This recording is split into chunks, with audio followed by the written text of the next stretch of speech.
Hello friends, आज की video में हम क्लास 9th का अध्याय 8 का चतुर्भुज बताएंगे, जिसमें आज हम समझेंगे चतुर्भुज क्या होता है। चतुर्भुज एक बंद आकृति है जिसमें 4 भुजाएं, 4 शीर्ष और 4 कोण होते हैं। यहाँ देख सकते हैं कि हमारा एक चतुर्भुज ए बी सी डी है, जिसमें 4 भुजाएं हैं, A B, B C, C D और ए डी। 4 शीर्ष, इसी तरह जैसे शीर्ष ए, शीर्ष बी, शीर्ष सी और शीर्ष डी हो गए, और 4 कोण, कोण ए, कोण बी, कोण सी, कोण डी। इस प्रकार से एक चतुर्भुज में 4 भुजाएं, 4 शीर्ष और 4 कोण होते हैं। चतुर्भुज के प्रकार। चतुर्भुज के प्रकार कुछ इस प्रकार हैं। पहला वर्ग है, दूसरा आयताकार, तीसरा समानांतर चतुर्भुज, चौथा है विषम कोण चतुर्भुज, पांचवा है पतंग, छठा है समलंब चतुर्भुज। पहले हम समझेंगे कि वर्ग क्या होता है। तो वर्ग में चारों भुजाएं बराबर हैं, होती हैं। सभी आंतरिक कोण 90 अंश के होते हैं। सम्मुख भुजाएं समानांतर होती हैं। विकर्णों की लंबाई बराबर होती है। विकर्ण लंबवत होते हैं।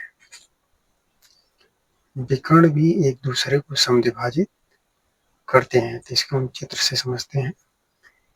यह हमारा एक वर्ग है, ए बी सी डी। पहले क्या था कि चारों भुजाएं बराबर होती हैं। इसकी जो भुजा ए बी है बी सी के बराबर होती है, जो बी सी है वो सी डी के बराबर होता है, और जो सी डी है वो ए डी के बराबर होता है। तो चारों भुजाएं बराबर होती है। सभी आंतरिक कोण 90 अंश के होते हैं, यानी कि कोण ए 90 अंश, कोण बी भी 90 अंश, कोण सी, कोण डी भी 90 अंश के होते हैं। सम्मुख भुजाएं समानांतर होती है। जो ए बी है वह डी सी के समानांतर होता है, ए बी समानांतर टू डी सी। इसी प्रकार ए डी जो है बी सी के समानांतर होता है। विकर्णों की लंबाई बराबर होती है। तो जो ए सी है वह बी डी के बराबर होता है। विकर्ण लंबवत होते हैं। तो विकर्ण जो होते हैं वह लंबवत होते हैं, यानी कि यहाँ जो सम्मुख बनने वाला कोण है, यहाँ पर ये कितने अंश का होगा? 90 अंश।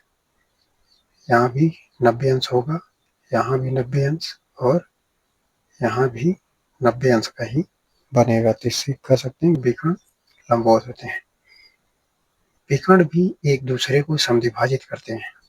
देख सकते हैं कि ए सी बिंदुओं पर आकर के मिला है, बी डी भी बिंदुओं पर, यानी ए सी और बी डी दोनों एक दूसरे को बिंदुओं पर काटते हैं।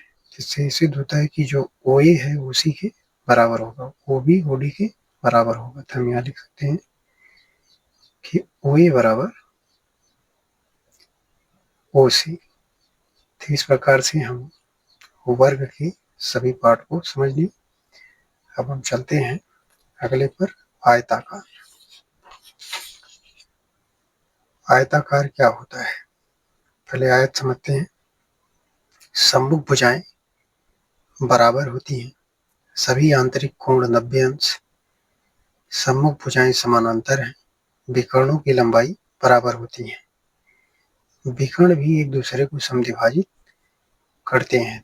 ये आयताकार में होता है। अब इसे चित्र से समझते हैं। तो पहला क्या है कि सम्मुख भुजाएं बराबर होती हैं, यानी कि हम कह सकते हैं कि जो ए बी है वह डी सी के बराबर होता है, और जो ए डी है वह बी सी के बराबर होता है। तो सम्मुख भुजाएं बराबर होती हैं। सभी आंतरिक कोण 90 अंश होते हैं, यानी कि ये कोण ए 90 अंश, कोण बी भी 90 अंश का होता है, कोण सी भी 90 अंश का ही होता है, कोण डी भी 90 अंश का ही होता है। सम्मुख भुजाएं समानांतर होती हैं। तो जो ए बी है वह डी सी के समानांतर होता है। हमें कह सकते हैं कि ए बी समानांतर टू डी सी।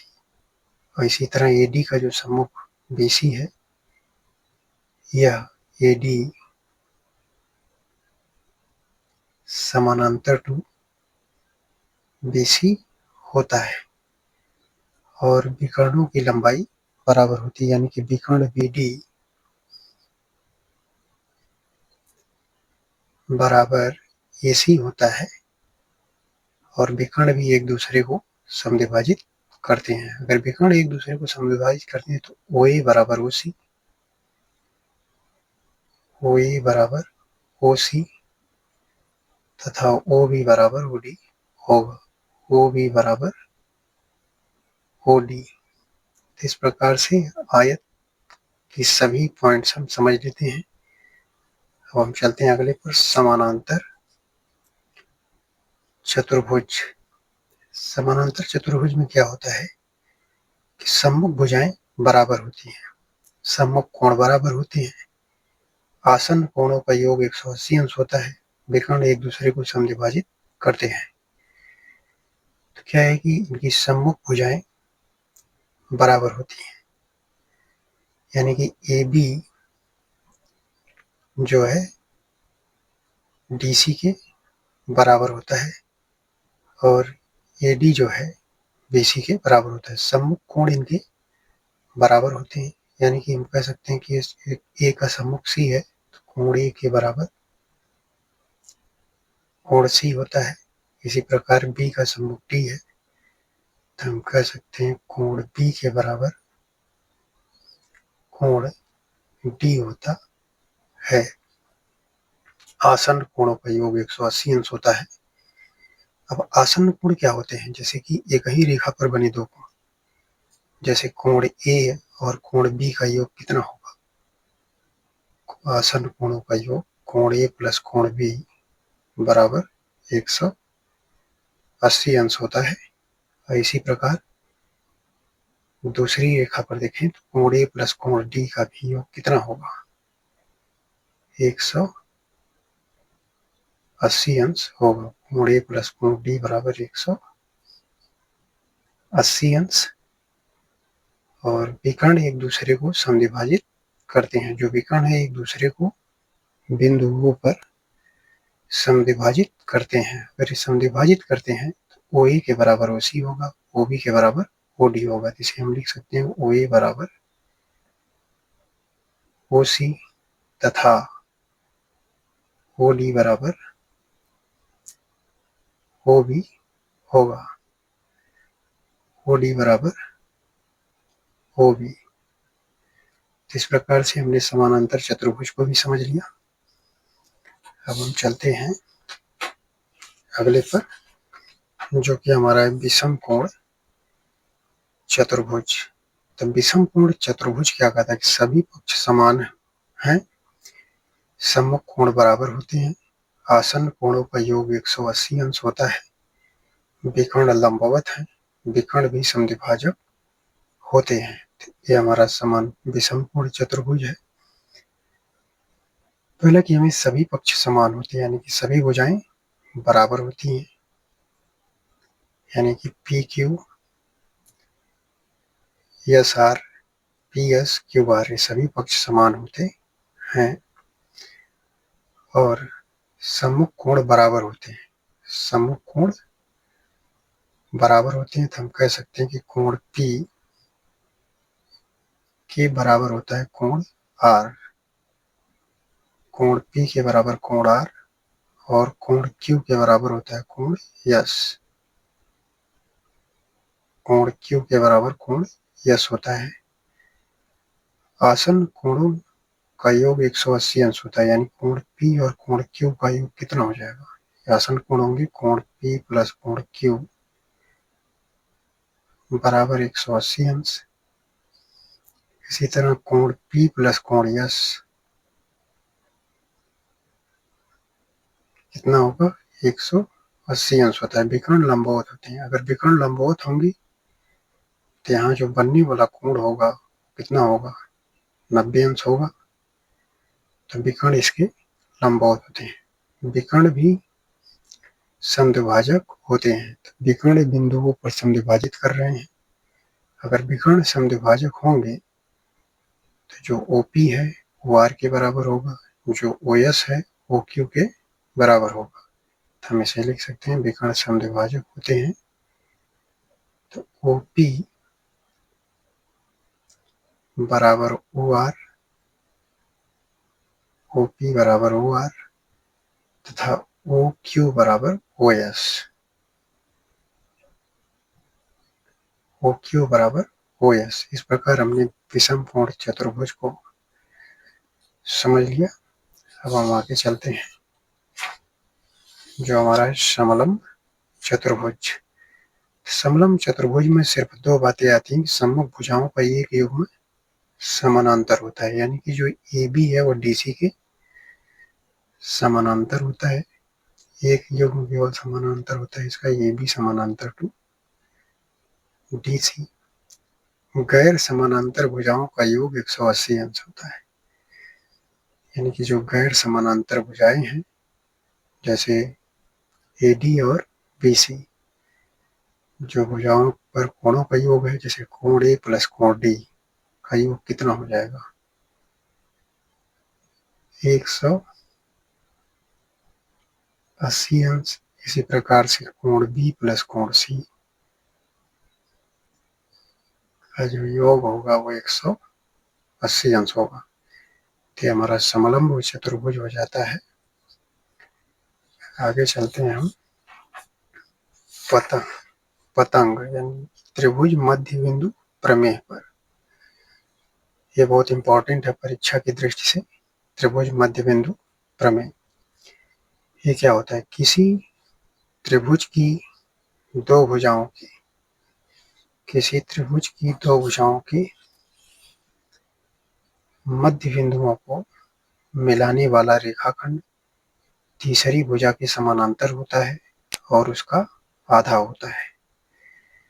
अब जैसे कि हमने ये कहा कि एक हमारा ये त्रिभुज है, त्रिभुज ABC।